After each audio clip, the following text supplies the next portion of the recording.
everyone. Unemployment had more than doubled after the war, and the national crime rate had shot up since the ban on alcohol. Henry and his young family had spent the long weekend camping with friends at Felton Auto Park near the San Lorenzo River in the foothills of the Santa Cruz Mountains, about 70 miles south of San Francisco.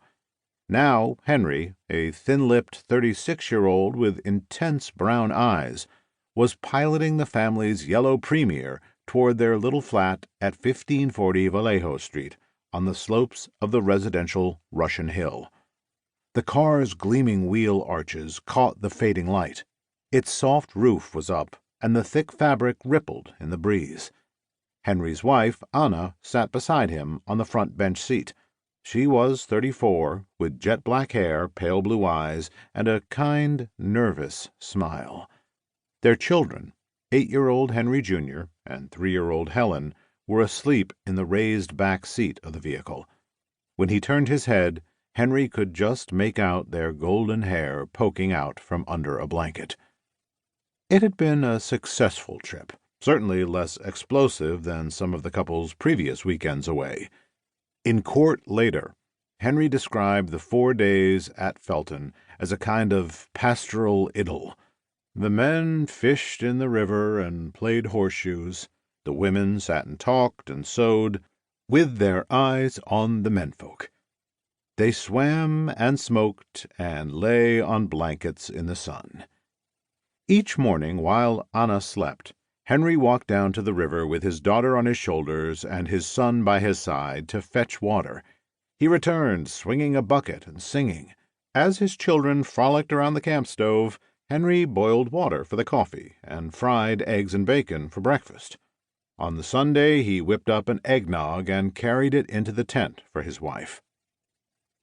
A photo of the Wilkens family taken around this time shows a beaming Henry in a short-sleeved shirt, brown hair pushed back from his tanned face, and Anna's arm in his. Helen, who the family nicknamed Dot or Mousie, is sitting on his knee, wearing a bow in her hair and the dangerous expression of a toddler whose patience is wearing thin.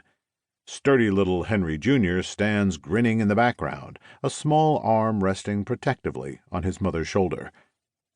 Henry and Anna were both born in what is now Germany, and came to the United States separately during waves of migration sparked by ongoing political unrest in Europe. California was a popular destination, particularly after the gold rush of the 1850s. And by the early 20th century, more than 1 in 5 San Franciscans were German-born or of German descent. They built churches, formed working men's clubs known as Vereins, and set up thriving businesses in the neighborhoods north of Market Street. But the outbreak of the First World War had a drastic impact on their status in society. Although German Americans in San Francisco were not afflicted by the hysteria that swept other parts of the country, they found their hospitals and meeting halls renamed and their community traditions quietly disappearing. Berlin Street became Brussels Street, and Hamburg Street changed to Ridgewood Avenue. Dachshunds became Liberty Hounds, sauerkraut became Liberty Cabbage, and German measles became Liberty Measles. The Frankfurter became the hot dog. By 1922, a third of the Vereins had closed.